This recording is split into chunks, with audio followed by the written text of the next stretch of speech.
आइए बच्चों, आज हम लोग बिहार बोर्ड से रिलेटेड जो बहुपद चैप्टर है गणित के, उसको आज हम लोग पढ़ने वाले हैं। और इस चैप्टर में हम लोग बहुत कुछ ऐसे इम्पॉर्टेंट क्वेश्चंस को भी सॉल्व करेंगे जो आपके एग्जाम में आने वाली है। ठीक है, कॉन्सेप्ट के साथ साथ इस चैप्टर को हम लोग इतने अच्छे से पढ़ेंगे ताकि आप कॉन्सेप्ट तो सीखेंगे ही सीखेंगे, साथ में क्वेश्चंस को भी देखेंगे कितने टाइप के क्वेश्चंस आपके एग्जाम में बनेंगे और उस पे रिलेटेड सारे फॉर्मूले का भी रिवीजन होगा। तो आपको ये वीडियो जरूर ही पसंद आएगा और एक वीडियो में हम लोग सारे चीज को कवर करेंगे। फिर अगर टाइम बचता है इसमें तो हम लोग नेक्स्ट वीडियो में इसके लिए कुछ क्वेश्चंस को भी सिलेक्ट करके लाएंगे। तो आज जो हम लोग जो स्टार्ट करते हैं, पहले जो कुछ सिलेक्टेड क्वेश्चंस है उसको भी देखेंगे। उससे पहले हम लोग चैप्टर्स को पहले समझ जाते हैं कि इस चैप्टर में क्या है। और जो बिहार बोर्ड के बच्चे हैं जो अभी तक बहुपद को अच्छे से नहीं पढ़े हैं, नहीं समझे हैं, पूरे बेसिक से उस बातों को हम सिखाएंगे। आइए हम स्टार्ट करते हैं बहुपद चैप्टर। ठीक है, चलिए इस चैप्टर में हम लोग आज इस टॉपिक को हम लोग सीखने वाले हैं, बहुपद को सीखने वाले हैं आज हम लोग। और इस चैप्टर में हम लोग बहुत कुछ ऐसा सीखेंगे जो हमारे काम की होगी। आप लोग बस अच्छे से देखेंगे, समझेंगे। सबसे पहले जानते हैं कि बहुपद क्या है। कई बार एग्जाम में आप देखे होंगे एक क्वेश्चन ही हमको आता है, बहुपद इनमें से कौन सा बहुपद है, इनमें से कौन सा बहुपद नहीं है। हम लोग ज्यादा उस टॉपिक पर बात करने वाले हैं क्योंकि अभी एग्जाम का समय है। तो एग्जाम के समय में हम लोग एग्जाम से रिलेटेड ही बात करेंगे ताकि बच्चों को इसका डायरेक्ट फायदा मिल सके। अगर बच्चे तैयारी कर रहे होंगे तो जिन बच्चों को ये दिक्कत आ रही होंगी कि बहुपद में हम सवाल कैसे सॉल्व करेंगे, कैसे बनाएंगे, कैसे उसका ऑब्जेक्टिव सॉल्व होगा, तो कम समय में आप इस वीडियो को देखकर सारे सवालों का जवाब ढूंढ सकते हैं। ठीक है, हर वो चीजें आपको बहुत कम समय में हम बताएंगे जिससे कि आप इस चैप्टर से रिलेटेड सारे क्वेश्चंस को एग्जाम में कर पाएंगे। गारंटी है ये हमारा। चलिए समझते हैं। सबसे पहले आप बहुपद को जान जाइए, बहुपद है क्या। तो बहुपद को हम आसानी से समझा सकते हैं, ये एक बीजीय व्यंजक होता है। बीजीय व्यंजक जो है वो चर और अचर से बनता है। उसके लिए आप थोड़ा सा एक चीज समझेंगे। एक टर्म होता है जिसको हम पद बोलते हैं। पद मतलब टर्म। ये जो टर्म है वो टर्म है क्या, तो ये टर्म बना कैसे है, तो उसमें एक कांस्टेंट और एक वेरिएबल। एक कांस्टेंट है हमारा और एक क्या है, वेरिएबल, अर्थात चर और अचर। अचर और चर इन दोनों का मल्टीपल से जो है हमारा क्या बनता है, एक पद बनता है। एक जो है पद बनता है, टर्म बनता है। तो अगर आप टर्म बनाना सीख लेते हैं तो टर्म बनाने के बाद आप अच्छे से जो है आप बहुपद का बीजीय व्यंजक बना सकते हैं। बीजीय व्यंजक बनाने के लिए सबसे पहले आपको टर्म बनाना आना चाहिए। टर्म कैसे बनाने सीखेंगे, तो जैसे एक कांस्टेंट और एक वेरिएबल का मल्टीपल को अगर देखें हम, जैसे आप एग्जांपल में एक कांस्टेंट ले ले 3 और उसके साथ एक वेरिएबल ले ले x, तो दोनों को अगर मल्टीप्लाई करते हैं तो हमारा बनता है 3x। क्या बनता है, 3x। और ये 3x आपका क्या है, एक पद है। जैसे आप लेंगे 4 और इंटू में क्या लेंगे, एक्स स्क्वायर, तो क्या बनेगा आपका 4x²। ये भी क्या होगा, आपका एक पद होगा। वेरी बहुत सारे पद बनाया जा सकते हैं। अगर कोई हम लोग 5 लेते हैं, इसके साथ में दो दो वेरिएबल भी ले सकते हैं, तो ये हो जाएगा -5xy। ये भी क्या है, आपका एक पद है। तो ऐसे कई सारे पद को हम लोग बना सकते हैं जिसमें अचर और चर का गुणनफल होगा, कांस्टेंट और वेरिएबल का गुणनफल होगा, जिसको हम लोग मल्टीप्लाई करके पद बनाते हैं। अब अगर ये आपको पद बनाना आ गया तो पद बनाने के साथ ही आप इन पदों को अगर जोड़ के घटा के अगर आप लिखेंगे उसको तो बीजीय व्यंजक बन जाएगा। तो बीजीय व्यंजक कैसे बनेगा, अगर आप एक पद लेते हैं 3x और एक दूसरा पद ले लेते हैं, मान लेते हैं 3 या कुछ भी 4x² ले लेते हैं, माइनस कर देते हैं 5x, तो इसी को हम क्या कहते हैं, बीजीय व्यंजक कहते हैं। क्या बोलते हैं इसको, बीजीय व्यंजक। और इस बीजीय व्यंजक में खासियत होगी कि बीजीय व्यंजक में जो चर का घात होता है, उस चर का घात हम लोग कोई भी संख्या ले सकते हैं। सिर्फ ध्यान रखना है इसमें कि हमारा जो भी संख्या आएगा वो एक वास्तविक होगा। वास्तविक संख्या हम लोग लेंगे, रियल नंबर लेंगे। जबकि हम जब बहुपद के लिए बात करेंगे तो रियल नंबर में भी इसमें भी हमारा दो नंबर होता है, एक परिमेय संख्या होता है और एक अपरिमेय संख्या होता है। तो हम लोग अपरिमेय संख्या को नहीं लेंगे। किसी भी संख्या के ऊपर में अगर घात पे आपको कोई भी अपरिमेय संख्या लिखी मिलेगी तो निश्चित है उसका पूरा मान आप नहीं जानेंगे, और अगर पूरा मान आप उसका नहीं जानेंगे तो उस संख्या का कंप्लीट वैल्यू आपको नहीं पता होगा।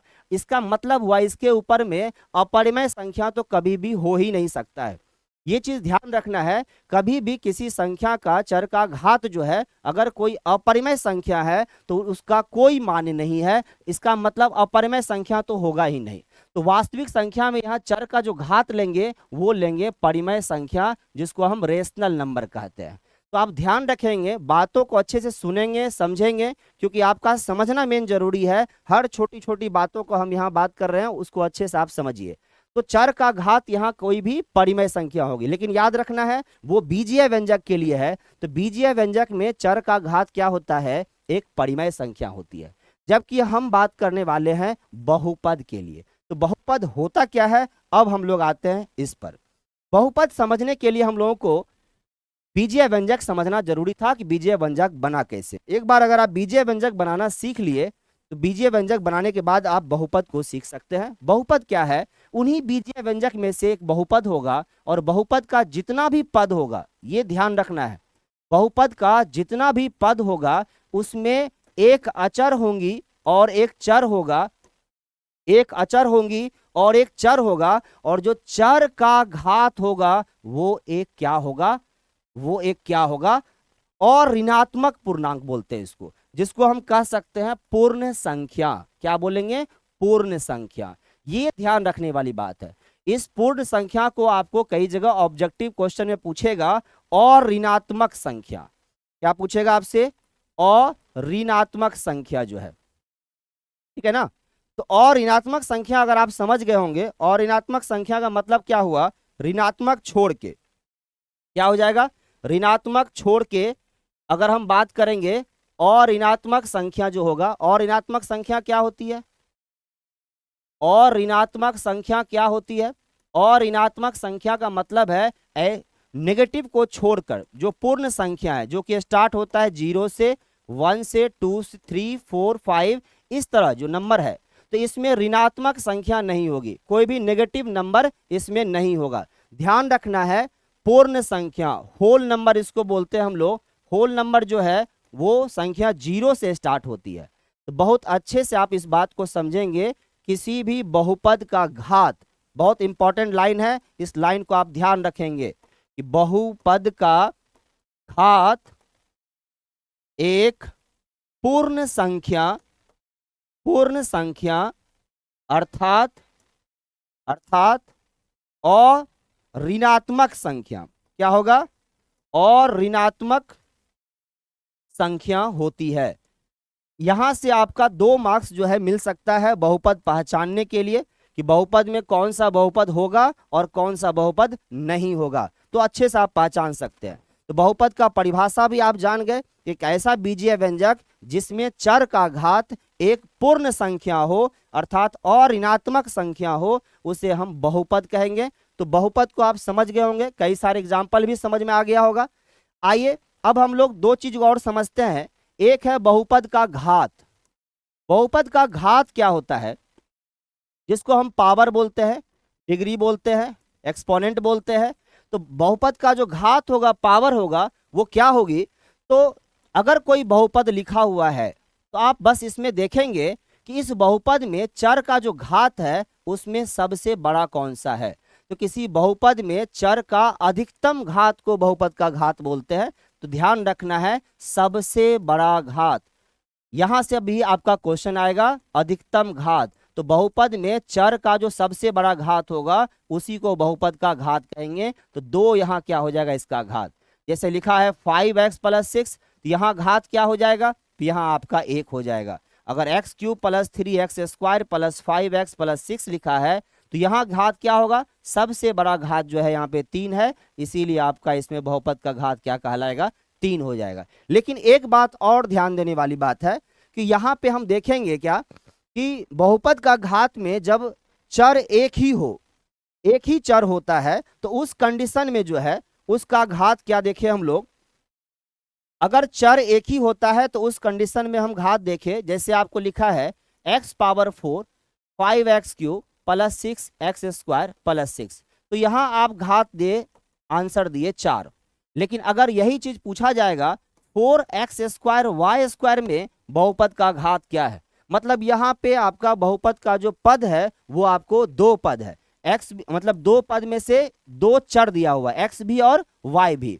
तो अगर देखेंगे, मान लेते दो पदी बहुपद ले लिए यहाँ पे और इसमें x भी है और y भी है, तो अब क्या होगा इसका घात, तो उस कंडीशन में आप याद रखेंगे अगर बहुपद दो या दो से अधिक चर में होता है तो उस कंडीशन में उस बहुपद का घात उन दोनों चरों के घातों के योग के बराबर होता है।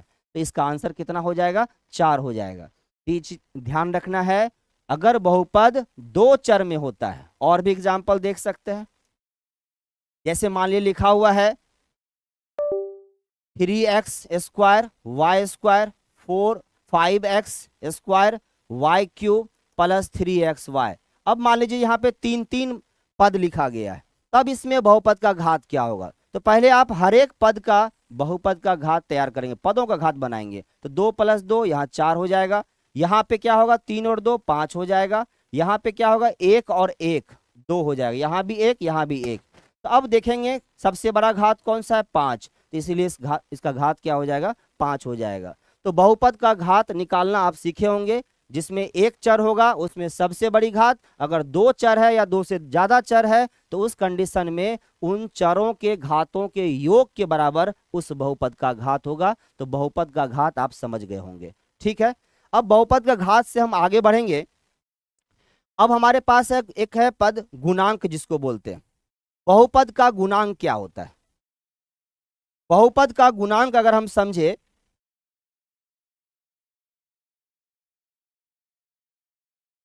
बहुपद का गुणांक, गुणांक बोलते हैं कॉफिशिएंट को। गुणांक क्या होता है, गुणांक अगर देखें दो तरह का गुणांक होता है, एक जो है न्यूमेरिकल होता है जिसमें संख्या रहेगा, संख्यात्मक गुणांक होगा, और एक जो रहेगा चर वाला रहेगा जिसमें वेरिएबल गुणांक बोलते हैं, इसको चर गुणांक बोलेंगे, इसमें चर भी रहेगा। सिंपल समझना है, कुछ भी है नहीं इसमें। जैसे अगर कोई बहुपद लिखा हुआ है, अब ये बहुपद क्या है, इसमें चर क्या है x², तो इस x के स्क्वायर के साथ में जो नंबर लगा हुआ है मल्टीप्लाई में गुना में लगा हुआ है उसी को हम गुणांक कहेंगे, और इसको किसका गुणांक पढ़ेंगे तो x² का गुणांक पढ़ेंगे। यहाँ जो 4 है वो किस में गुना में लगा हुआ है तो x में, तो इसका मतलब इसको हम x का गुणांक पढ़ेंगे। और ये जो 6 लिखा हुआ है जिसमें आपको चर नहीं दिख रहा है, जबकि इसके साथ भी चर है लेकिन इसमें चर लिखा हुआ नहीं है, इसीलिए इसको हम अचर पद पढ़ेंगे, ठीक है। ये कांस्टेंट टर्म होता है, लेकिन ये भी ध्यान रखना है जितने भी कांस्टेंट टर्म है उसके साथ भी चर है, और वो कौन सा चर होगा x⁻0 का, मतलब कोई भी चर होगा जिसका घात जो है वो 0 के रूप में होगा। तो अगर उस बहुपद में देखेंगे अगर कोई अचर पद है तो कई बार क्वेश्चन आएगा आपको कि किसी अचर बहुपद का या अचर पद का घात क्या होता है, तो आप सीधा जवाब देंगे 0। अचर पद का जो अचर है उस पद का घात क्या होगा, तो आप क्या जवाब देंगे 0, क्योंकि हमेशा किसी भी अचर पद में चर एक लगा हुआ रहता है, जो चर आपको छिपा हुआ दिखेगा नहीं। तो क्योंकि x⁻ इसमें 0 लगा होता है, क्योंकि अगर आप x⁻0 को 1 लिखेंगे तो वो वैल्यू हो जाएगा 10, मतलब हमेशा एक अचर पद में चर जो है वो छिपा हुआ है और उसका घात कितना है, तो आप सीधा याद रखेंगे 0 है, तो अचर पद का घात कितना होगा 0 होगा, ठीक है। चलिए, गुणांक को आप समझ गए होंगे। गुणांक किसी भी चर के साथ में गुणा के रूप में होता है, लेकिन कई बार चर गुणांक आएगा। जैसे आपको पूछा 4xy में y का गुणांक क्या है, तो जब y का गुणांक दिया जाएगा तो उसमें देखा जाएगा आपको 4x, इसका मतलब हुआ y का गुणांक जो है वो 4x है, और देखे होंगे इसमें चर भी है और अचर भी है, इसका मतलब हुआ ये जो गुणांक है ये चर गुणांक है, वेरिएबल कोफिशिएंट है ये, क्योंकि इसमें चर भी है और अचर भी है। तो अचर के साथ में भी यहाँ गुणांक बन सकता है और चर भी हो सकता है। एक संख्यात्मक होगा, जब भी संख्यात्मक गुणांक पूछेगा आपसे, इसका मतलब हुआ कि उसमें सिर्फ और सिर्फ संख्या रहेगा। जब भी संख्यात्मक गुणांक बोलेगा मतलब हुआ कि उसमें सिर्फ और सिर्फ संख्या होगा। जैसे आपको पूछेगा 4x² में संख्यात्मक गुणांक क्या है? तो डायरेक्ट आप बिना सोचे ही सीधा जवाब देंगे, इसका आंसर होगा 4। ठीक है, क्योंकि ये संख्यात्मक गुणांक हुआ, सिर्फ संख्या इसमें आएगा। और अगर पूछा जाएगा x² का गुणांक क्या है, तब 4y², y² का गुणांक क्या है तो 4x², xy का गुणांक क्या है तो 4xy। इस तरह हम गुणांक के बारे में बात कर सकते हैं। क्लियर है? गुणांक समझ में आया होगा, बहुपद का घात समझ में आया होगा, बहुपद को पहचानने के लिए समझ में आया होगा। एक बार और हम बात करेंगे बहुपद के को पहचानने के लिए, किसी बहुपद को आप कैसे पहचानेंगे। बहुपद की पहचान के लिए सीधा सीधा आप क्या याद रखेंगे? बहुपद की पहचान के लिए आप सीधा एक लाइन याद रखेंगे तो शायद आपका क्वेश्चन गलत कभी नहीं होगा। किसी भी बहुपद का जो घात होगा, याद रखना है, किसी भी बहुपद में जो चर का घात होगा, कभी भी माइनस वाला कोई भी संख्या, मतलब ऋणात्मक घात अगर होगा तो वो बहुपद नहीं होगा। अगर चर में कभी भी आपको दिख जाए कोई भी ऋणात्मक संख्या घात में लिखा हुआ है, तब वो आपका बहुपद नहीं होगा।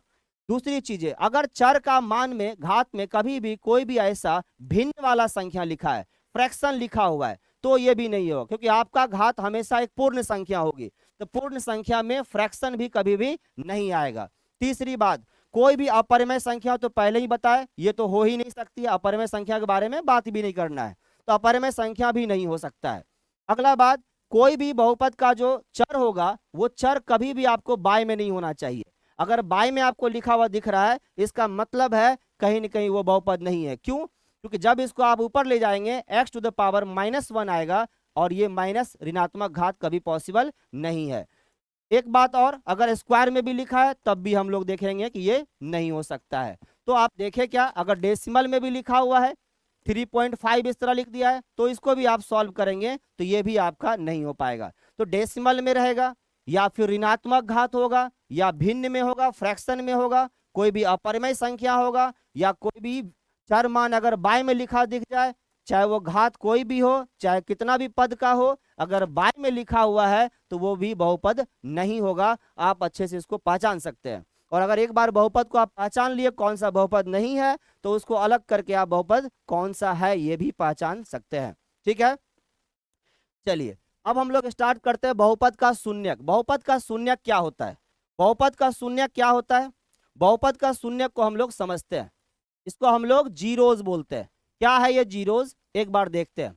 जैसे आप कोई भी बहुपद बनाते हैं, मान ले 3x-5 बनाए, तो आपको ये देखना होता है कि इस बहुपद में कितने मान हो सकते हैं। अगर आप x का कोई वैल्यू पुट करेंगे, जैसे x = 1 पुट कर देंगे, तो हो जाएगा 3 × 1 - 5, तो कितना हो जाएगा -2। अगर x का वैल्यू 2 पुट करेंगे तो 3 × 2 - 5 मतलब 1 हो जाएगा। तो आप देखेंगे ऐसे जितने भी मान x का आप रखते जाएंगे, आपका वैल्यू कुछ ना कुछ आते ही जाएगा। इसका मतलब इसका x का जो है इनफिनाइट वैल्यू आ सकता है, और इसको हम बहुपद का मान बोलते हैं। ये हमारा वैल्यू ऑफ पॉलिनोमियल है, इसमें कई सारे मान वैल्यू आ सकते हैं, इनफिनाइट वैल्यू आ सकते हैं। लेकिन इन्हीं वैल्यू में से एक वैल्यू और भी ऐसा होगा, अगर हम इसमें x के जगह पे ऐसा वैल्यू रखें जैसे कि 5/3, तो आप देखेंगे ये सॉल्व करके 0 आ जाएगा। तो इसका मतलब ये हुआ किसी भी बहुपद में x का केवल और केवल एक ऐसा वैल्यू बनेगा यहाँ पे जो हमको 0 दिलाएगा, और इसी वैल्यू को हम कहते हैं बहुपद का शून्यक।